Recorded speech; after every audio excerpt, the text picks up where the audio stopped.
आज भारत की लोकसभा के अंदर भारत के गृह मंत्री ने दिल्ली नगर निगम के एकीकरण का एक प्रस्ताव प्रस्तुत किया है। एकीकरण को लेकर के जो कारण बताए जा रहे हैं उसमें सबसे बड़ी बात थी आर्थिक तंगी, आर्थिक नुकसान, एमसीडी का।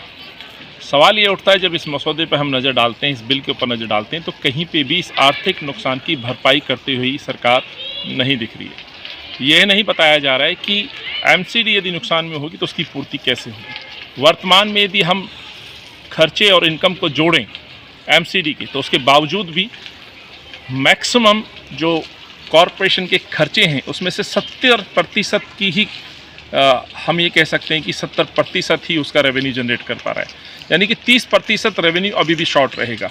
तो इस बिल के अंदर कहीं भी गृह मंत्री ने यह नहीं बताया कि 30% की लगभग क्षतिपूर्ति कैसे एमसीडी के अंदर होगी। जो कहा जा रहा था कि कर्मचारियों की तनख्वाह समय पे नहीं मिलती, कर्मचारी परेशान होते हैं, उसका प्रभाव विकास पे पड़ा है। मान लीजिए कर्मचारियों को सैलरी मिल भी गई समय पे, जो कि अभी होगा भी नहीं। मान लीजिए यदि सैलरी मिल भी गई तो प्रश्न ये उठता है कि एमसीडी के अंतर्गत होने वाले जो प्रोजेक्ट्स हैं, सड़कें हैं, पार्कों का निर्माण है, फ्लाईओवर हम कह सकते हैं, स्कूल, अस्पताल हम कह सकते हैं, उन विकास के लिए पैसा कहाँ से आएगा।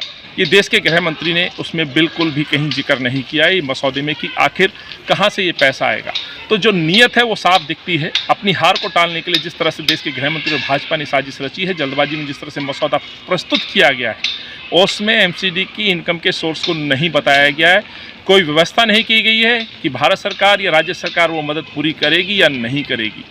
प्रश्न ये उठता है कि जो लगभग 13,000 बेल आउट पैकेज की हम मांग कर रहे हैं, जो अभी तक एमसीडी लॉस में, उसकी क्षतिपूर्ति कैसे होगी, उस पर भी कुछ नहीं बताया गया।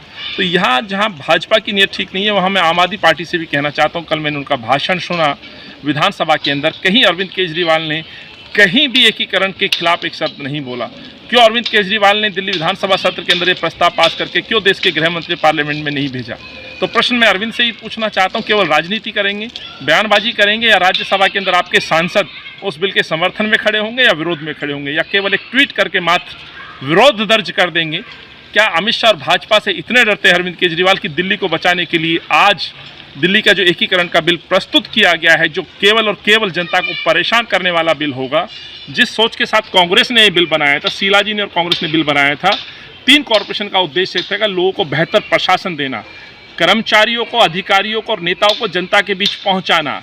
ये कॉरपोरेशन के अंदर जो रोज़मर्रा के काम होते, सबसे बड़ा उसमें काम है सफाई का, सड़कों की